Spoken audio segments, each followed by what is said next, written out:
Welcome to the Deep Dive, the place where we distill the essential knowledge from complex research, giving you a comprehensive understanding without all the information overload. Yeah, and today we're doing a deep dive into JPMorgan Chase Co ticker JPM. Our core mission really is to analyze this 200-year-old banking titan using your source material. We want to figure out if its sheer scale will let it redefine finance's future, or maybe if that size is actually becoming a bit of a liability now. Absolutely. And we're anchoring this whole analysis to a specific date, October 6, 2025. Just for context, the last closing share price before we jumped into the numbers was $310.03. Now, before we even start breaking down the structure, here's the kind of dilemma we uncovered. Our sources really confirm JPM is an exceptionally high-quality company. I mean, a true market leader by almost any metric you look at. But, and this is the big but, the conflict for you, the investor, it really rests entirely on the price. Are you actually getting, that wonderful company at a wonderful price? Or is the market pricing in a level of perfection that, well, maybe just can't be sustained? Exactly. We're going to show you precisely why that decision is so tough right now. Okay, let's unpack this powerhouse then. We'll start by examining the mechanics of the business itself. Let's call this Chapter 1, Business Analysis. Right. So when you look at JPM, you're not just seeing a single bank. It's really a financial holding company, and it's structured to dominate across multiple fields. You've got three main segments. There's the consumer and community banking, that's the Chase brand, the one everyone knows on the high street. Okay. Then there's the massive commercial and investment bank, the CIB. That's the global trading and M&A machine. The powerhouse part. Yeah. And finally, asset and wealth management, or AWM. So what's the genius in setting it up that way? It almost feels like three separate economic engines all running at the same time. That's exactly the key insight. Yeah. This structure generates this dual revenue stream. Analysts call it a natural hedge against pretty much any economic cycle. Okay. So on one side, you have net interest income, NII. That's your classic banking spread the profit from lending versus what they pay on deposits. And the other side is non-interest income. That's all the fees, asset management, M&A advisory, trading income from that big CIB division. Precisely. So think about it. If we're in a low-rate environment, NII might get squeezed a bit, right? But usually, market activity picks up, which drives up that non-interest income. Conversely, in a high-rate environment like the one we're sort of in now, non-interest income tends to cool off. Yeah. But NI jumps because lending just becomes much more profitable. Right, so that built-in stability makes their earnings incredibly resilient, cycle after cycle. That's the idea. And resilience like that, it requires scale. And the scale here is just, well, it's unassailable, isn't it? We're talking $4.0 trillion in assets. $4 trillion, it's staggering. And they're not just sitting on that scale either. They're actively defending it. That's right. The sources really highlight an aggressive strategic defense. They've got a planned $18 billion investment just in technology for 2025. $18 billion. Yeah, and this isn't just keeping the lights on. This is heavily focused on rolling out generative AI and automation right across the whole company. That level of investment, it basically acts as a huge competitive moat. When you think about their value proposition, stability, scale, comprehensive global services, and then you add the massive regulatory hurdles, the capital needed, it just becomes practically impossible for anyone else, fintech or traditional bank, to really challenge them meaningfully. Plus that 200-year-old brand trust. The barriers to entry are enormous. Okay, so now we understand the structure. Let's talk about the people running this fortress. Sure. This brings us to Chapter 2, Management Evaluation. Well, the story of JPM management is, intrinsically linked to Jamie Dimon. He's revered, and probably rightly so, for steering the firm through the 2008 financial crisis. Yeah, he really did. He didn't just survive it, he maintained that famous fortress balance sheet. And crucially, he aggressively bought up distressed assets, think WAMU, Bear Stearns, which actually strengthened the bank immensely in the long run. But, his track record isn't perfect, is it? And that's a necessary part of evaluating any leader, especially of a company this size. Operational, ethical risks, they're always there. What did the source material highlight as maybe the most significant issues? Yeah, his legacy is definitely complex. Strategically brilliant, yes, but the firm has had some major lapses under his watch. The most notorious, probably, was the $6 billion London whale trading incident back in 2012. Huge loss. A colossal failure in risk control, really. And more recently, the firm took a big reputational hit from its relationship with the disgraced financier Jeffrey Epstein. It feels like those two incidents really illustrate the dual challenge of running a $4 trillion entity, right? Mhm. Controlling incredibly complex financial risks on one side and just ensuring basic ethical and reputational checks on the other. Exactly. It really highlights how difficult it is to maintain perfect oversight when you're operating globally across every single financial sector all at once. Hmm. However, despite those issues, the firm is an absolute champion for its shareholders. Let's talk capital allocation, because this company, it really has become a massive cash cow, hasn't it? Yeah. It generates more cash than it can realistically reinvest profitably into its core business at this scale. Absolutely. And that excess cash translates directly into massive returns for shareholders. We're seeing 15 consecutive years of dividend growth. They just announced another increase up to $1.50 per share coming in Q3 2025. 15 years is impressive. It is. And then the big headline, the huge new $50 billion share repurchase program they authorized back in July 2025. Wow, $50 billion. Right. That's more than the entire market cap of some smaller banks. What? That signals huge confidence, but maybe also maturity. It does. It signals that management sees returning capital as the most efficient way to use those excess funds right now. Okay, one final point on Diamond. Those sources seem to praise his willingness to be quite candid, even when it maybe goes against the market's general enthusiasm. He is known for being brutally honest about external risks, yeah? Remember his 2025 warning about the private credit market? I do, yeah. He basically said publicly it grew up in a zero-rate fairy tale environment and is likely to be dangerous when a real recession hits. That kind of frank talk, it provides valuable context about the broader risks swirling around JPM, even if they're technically outside their own balance sheet. Right, good context for investors. Okay, let's translate all this quality into the hard numbers. On to Chapter 3, Financial Analysis. Okay, so when we analyze a bank, we really have to throw out the standard corporate playbook, metrics like free cash flow. They're just wildly volatile for banks. And debt-to-equity ratios, they always look alarming because, well, banks are built on leverage. Okay, so if we can't use those traditional metrics, what is the gold standard for measuring profitability and stability in a huge bank like JPM? We really focus on two key ratios. For profitability, it's the return on tangible common equity, or ROTCE. Basically, it measures how efficiently the bank is using its equity capital to generate profit. And how's JPM doing there? Very strong. They reported an ROTCE of 21% in Q2 2025. 21%. Wow. And why is that 21% ROTCE figure so critical for you, the listener, to understand? Well, because it tells you JPM is highly efficient.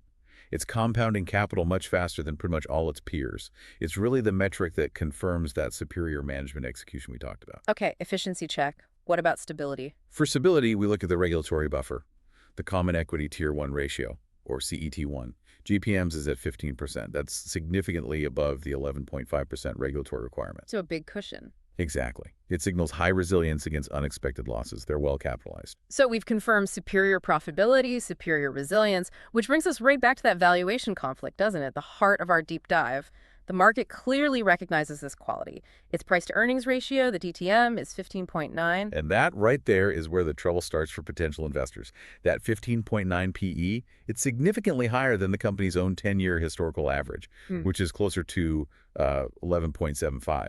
So much higher than usual for JPM itself. Yeah, and it trades at a premium to every single one of its major universal banking peers, Bank of America, Wells Fargo, Citigroup, all of them. It's the definition of paying up for quality, isn't it? The market has basically decided JPM is best in class, and therefore it gets a premium price tag. Exactly. But the fundamental question becomes, how much of a premium can really be justified before your potential returns start to diminish? Yeah, that's the million-dollar or maybe trillion-dollar question here. That sets us up perfectly, though, to analyze what the external world, the market, thinks of this premium. Moving on to Chapter 4, Market Sentiment.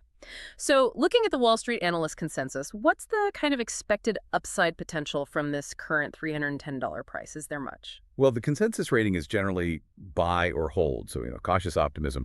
But the average 12-month price target is actually in a very modest range, only between $311 and $322.50. So not much upside predicted from here. It really suggests that while analysts like the company, they see very little near-term upside left from the current valuation. They think it's fairly priced, maybe slightly rich. Okay. On the technical side, though, the stock is showing pretty robust momentum, right? Low short interest, and it's trading comfortably above its key moving averages. That's true. It's above the 50-day moving average, which was around $300.67, and also well above the long-term 200-day average, down at $275. So the trend is up. Yeah, the techno picture does suggest the sustained uptrend is still intact. But again, those analyst targets suggest that the current enthusiasm might be largely built into the price already. Okay, a bit of a mixed signal there. Let's pivot now and look inside the control room, focusing on who actually owns the stock. Time for Chapter 5, Ownership Structure. Right, the ownership base is pretty much what you'd expect for a global blue chip stock like this. Institutional investors think Vanguard, BlackRock, they provide a really stable foundation. They own somewhere between 71% and 76% of the company. Okay, so big institutions holding tight, that stability is important. But there seems to be a major contradiction in the ownership data, doesn't there? And it feels like a powerful red flag for you, the listener. Tell us about the insider activity. Yeah, this is the crucial finding, I think. Insiders, including CEO Jamie Dimon himself, who owns about 0.27%, they have been heavy sellers over the past 12 months. Heavy sellers. Our sources tracked 66 distinct sell transactions versus only a tiny handful of buys. 66 sells. Wow. And that includes Diamond's highly publicized sale, didn't it, back in February 2025? That's right, his $234 million share sale. Look, this pattern, 66 sells versus a few buys, it's one of the clearest bearish signals you can typically find. So what's the implication there? Well, it just raises a critical question for you to consider. Why are the people with the most intimate real-time knowledge of JPM consistently reducing their personal stake if they truly believe the stock is poised for massive future gains? Right. The implication is pretty clear. The implication is that management may well believe the stock is fully valued, perhaps even overvalued, at these current levels. Okay. That's a very significant point. We've established the valuation conflict. We've seen the insider view. Now let's wrap things up by looking at the external environment this fortress has to actually operate in. Let's go to Chapter 6, Risk Assessment. Okay, so we ran a full SWOT analysis based on the sources, and the picture's pretty clear. The strength. It's that diversified model we talked about, and that fortress balance sheet. Rock solid. The weakness is really the flip side of its size, enormous operational complexity. And that's reflected in the crushing compliance costs. Just compliance alone hit $12.3 billion in 2023. Billion with a B. Okay. Opportunity. The opportunity is clearly leveraging that huge $18 billion tech investment, especially in AI, and also expanding in those high-growth areas like wealth management and ESG investing. Makes sense. But what about the threats? What are the biggest clouds on the horizon? They seem to be primarily macroeconomic, and actually, JPM's own research highlights them quite clearly. They anticipate global core inflation is going to remain sticky, maybe around 3.4% in the second half of 2025. Okay, and if inflation stays sticky like that, interest rates are likely to stay elevated too, which means more pressure on borrowers globally. Exactly. And inevitably, that means increased credit losses down the line for JPM. That's the direct impact. And layered on top of that is mounting geopolitical risk. Research suggests the U.S. effective tariff rate could approach 20% in 2025. 20%, that's high. It is. And tariffs tend to be a global growth dampener.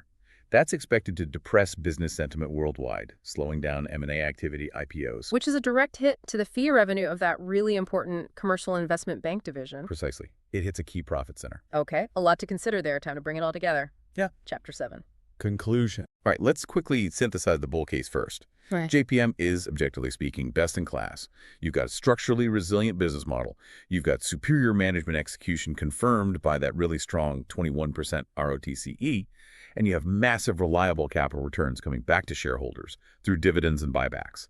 It's a dominant global franchise, period. Can't argue with the quality. Now, the bear case, it really boils down to maybe three main points. One, that significant valuation premium over its own history and its peers. Yep. Two, the heavy, consistent insider selling, suggesting maybe management thinks the price is a bit rich. The key point. And three, those major macroeconomic headwinds we just discussed, sticky inflation, rising tariffs that just increase the overall risk, both for credit losses and M&A activity. That sums it up well. And just to put a number on it, our educational discounted cash flow modeling, based on the data, estimated the intrinsic value range somewhere between $275 and $305 per share. Okay, $275 to $305. So what does this all mean for you, the listener, looking at the stock today? Well, the current share price, remember, is $310. That's sitting slightly above our estimated intrinsic value range and pretty much directly in line with those cautious analyst price targets. So JPM is, without any doubt, a wonderful company. But the sources strongly suggest you're currently being asked to pay slightly too much for that wonderfulness. Doesn't seem to be trading at a wonderful price right now. So our final verdict, based on this analysis, is that JPM is definitely a high-quality asset. It absolutely belongs on your watch list. But maybe not your buy list today. Probably not today. You should perhaps wait patiently for a better entry point, maybe one that comes along during some market volatility rather than paying the current premium price. Okay, watch list, wait for volatility. And maybe here's a final thought for you to mull over. Given that heavy and consistent insider selling we saw over the last year, does the current market valuation really properly reflect the increased risk from that sticky global inflation and those rising geopolitical tariffs we talked about? Or is the market maybe overestimating the bank's ability to completely offset these pretty powerful macro headwinds? Something to think about. Definitely food for thought.